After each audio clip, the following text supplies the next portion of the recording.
জেলার খড়গ্রাম ব্লকের এরোয়ালি গ্রাম পঞ্চায়েতের আইরা গ্রামের আইরা স্কুলপাড়া সংলগ্ন এলাকায় একটি পুকুর ও একটি টিউবওয়েলের জল ব্যবহার করে প্রায় ৩৫ জন বাসিন্দা ডায়রিয়ায় আক্রান্ত হয়েছেন। আক্রান্তদের চিকিৎসা ও স্বাস্থ্য শিবির। আক্রান্তদের মধ্যে ৩ জন কান্দি মহকুমা হাসপাতালে চিকিৎসাধীন রয়েছেন। 2 জন খড়গ্রাম গ্রামীণ প্রাথমিক স্বাস্থ্য কেন্দ্রে চিকিৎসা নিয়ে সুস্থ হয়ে বাড়ি ফিরেছেন।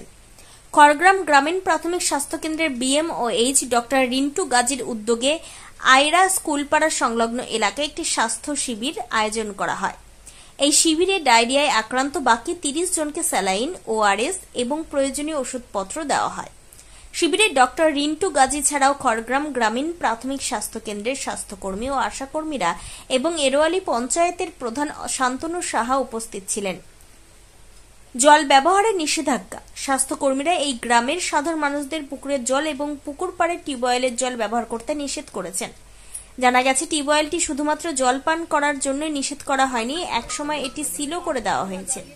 এই পরিস্থিতিতে গ্রামবাসীদের নিরাপদ জলের উৎস ব্যবহারের জন্য প্রয়োজনীয় ব্যবস্থা নেওয়া হচ্ছে।